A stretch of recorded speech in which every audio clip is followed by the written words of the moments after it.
So we finally have the ability to purchase awakened abilities for our legendary characters now that elite raid credits have been introduced in these Incursion 2 raids. What are the best abilities to buy and what are traps? We're discussing that in this video and everything else that you need to know about these elite raid credits and these awakened abilities. And if you're ready for all that, and you know what to do, Valley Club, find that like button and let's go smash it. And welcome back to the ValleyFlyin channel. I am ValleyFlyin and I hope you're having a great day, because in this video, we're discussing all about this new currency introduced, the elite raid credits, what you can purchase with it, these awakened abilities. We're gonna rate all of the awakened abilities in the game right now from best to worst, even the ones that you can't yet purchase. But before we get to all that, if this is your first time here on the channel, hit that subscribe button for more great Marvel Strike Force content. We have at least 5 Marvel Strike Force videos per week on the channel. Usually there's a lot more. We have guides like this. We have question and answer videos, news videos, everything to help your experience in Marvel Strike Force.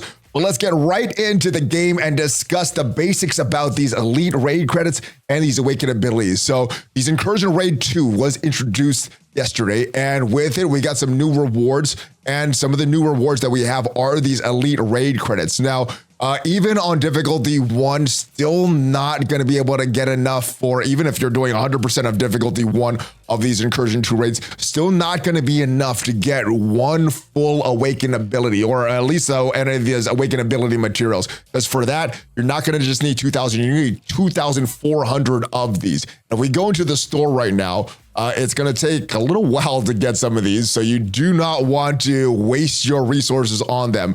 We go and look in the store right now. There are the awakened abilities for Nova. We have 3 of them for Nova. We have 3 of them for Black Cat.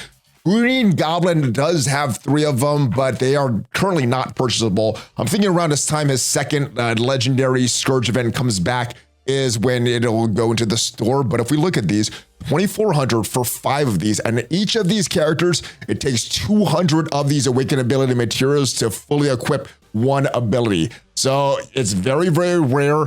You're going to need 96,000 of these elite raid credits just to get one of these abilities.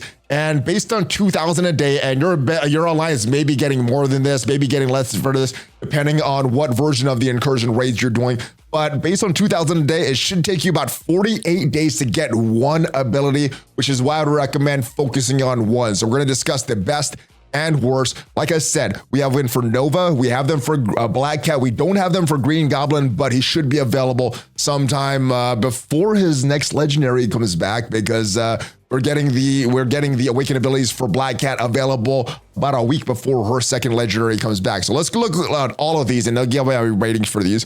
So the first is Nova, and all of these characters, Nova, Black Cat, and Green Goblin, are only tied to offense in one game mode. Nova is going to be for War Offense, and he has an awakened ability on his basic. On War Offense, it's going to clear all the barrier on primary and adjacent targets. War Offense, if this character has Nova Force applied this match, bonus attack the primary target for 250% damage. And on War Offense, characters killed by this attack cannot be revived. So that's all good stuff. Is it worth 48 days of farming on the raid continuously for that? If you're really into War Offense, maybe. The next comes on as special here. What this is also going to do, also going to clear all barrier on the primary and adjacent targets. If this character on War Offense, if this character has Nova Force applied this match, which you're going to need to do the ultimate before the special. Normally you're doing the special before the ultimate, so this one is a kind of weird in the turn order of this. But if this character has a Nova Force applied this match, apply bleed to the primary and adjacent targets. And on War Offense, just like with the basic, characters killed by this attack cannot be revived.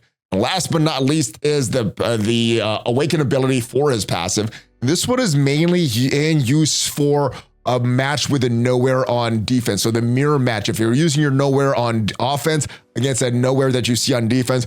Personally, I don't see a lot of nowheres on defense. Once in a while I'll see them, but usually I don't. This is going to make a big difference in that mirror match. On War Offense, if this character has charge and 2 or more nowhere allies, cosmic enemies cannot gain defense up. That's going to be big in that mirror match. But will you need it in a mirror match?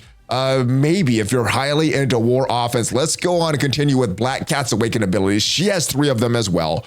And her first one is this basic, only going to apply to arena offense. So not on arena defense, not in any other game mode, unless you have some weird game mode like a Scourge where you're activating arena abilities. But on arena offense, this attack, the basic is going to ignore defense up. Now, usually in arena, I'm using the special and the ultimate. Once in a while, I'll use the basic. So this one, not as valuable for me. There's nothing on the special. But as far as the ultimate here on arena offense, applying the blind to the primary target at one random Spider-Verse enemy. And normally when I'm doing this one, I'm trying to use this on Black Cat, and sometimes she has that immunity. I'm trying to remove a lot of these extra effects. So yeah, I think the special is a little more advantageous, but this is not a bad one, but it's just on arena offense. Now, the big one is going to come from our passive on arena offense. Enemies cannot spawn with death proof. So that's going to make it very, very easy in the mirror match facing secret defenders, apocalypse, maybe even a super-skrull. Also on arena offense, lower damage reduction for all enemies that do not have death proof by 15%. So some of the damage reduction that they have, it is not going to be up there. It is not going to be applied. So I think this is a great one for her. Let's move on to Green Goblin Loud. Like I said, these are not yet purchasable in the store, but someday they will be.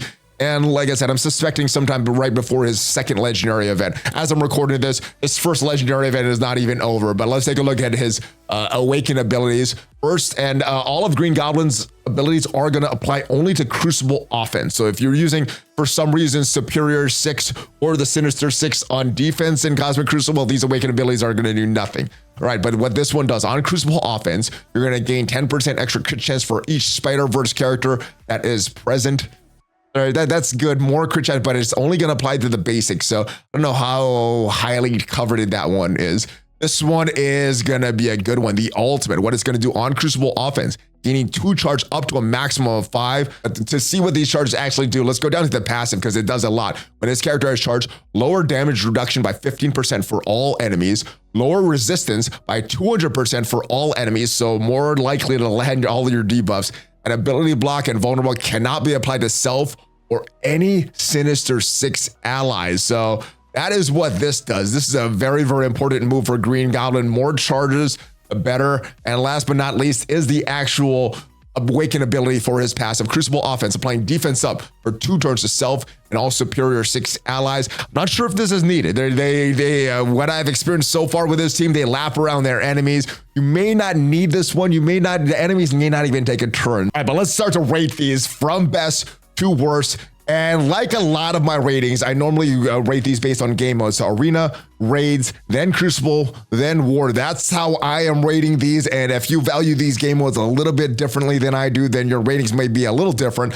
Let's start with the #1 move in my book, and that is the passive or Black Cat. On arena offense, enemies cannot spawn with death proof. On arena offense, lower damage reduction for all enemies that do not have death proof by 15%. This is going to make your arena battles a lot easier, especially when you're facing secret defenders, apocalypse, maybe even super-skrull. This is going to make it a lot better. So this is the #1 in my book, and a lot of that is because, in my opinion, arena is the most valuable game mode. Next is going to be this ultimate of Black Cat, and the reason the ultimate gets a nod over some of the other moves, especially some of Green Goblin's awesome moves, is because, well, this is for arena and Green Goblin is mainly for Cosmic Crucible.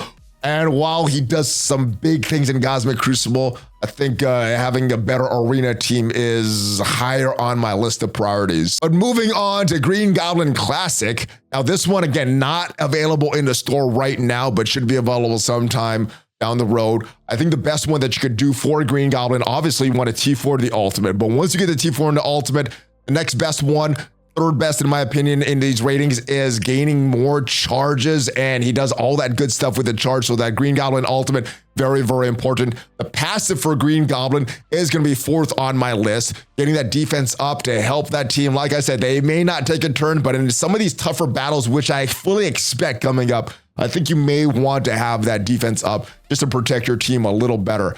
Moving back to Black Cat for this next one, it is the basic here. So coming in at #5 is the basic for Black Cat. Very, very good move. Once you do the basic, you are going to get ignoring defense up. So anytime they have defense up, like the Miss Marvel Hard Light or their Apocalypse or someone, you're just going to do extra damage, pretending that it's not even there. So great move here.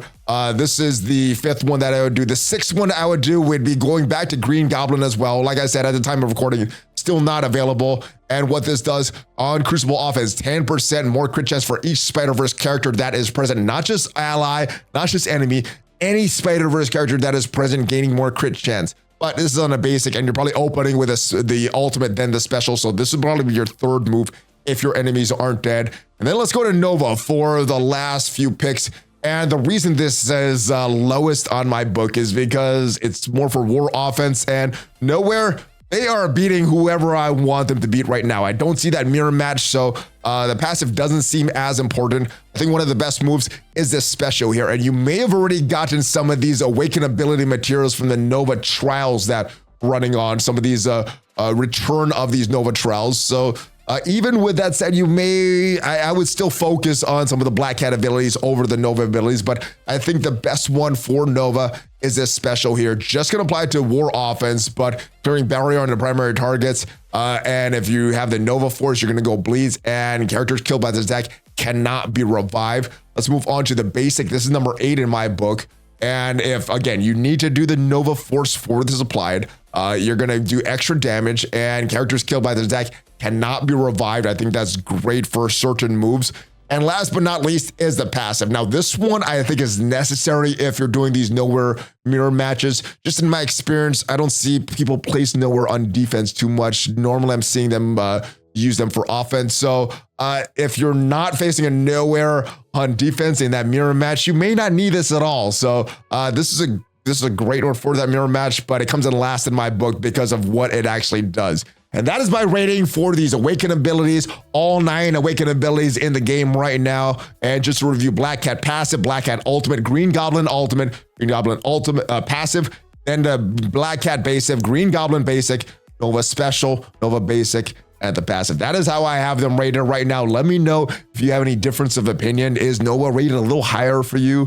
Do you even have Green Goblin on this list because he's not even available? And if this video did help you with choosing what are the awakened abilities you want to invest in and what you want to avoid, leave it a like. It is free for you and it helps out the channel tremendously. And if you want to check out what are the best characters to equip your diamonds on, make sure you check out the video up there from a few weeks ago. I will see you guys next time. Have a great rest of your day.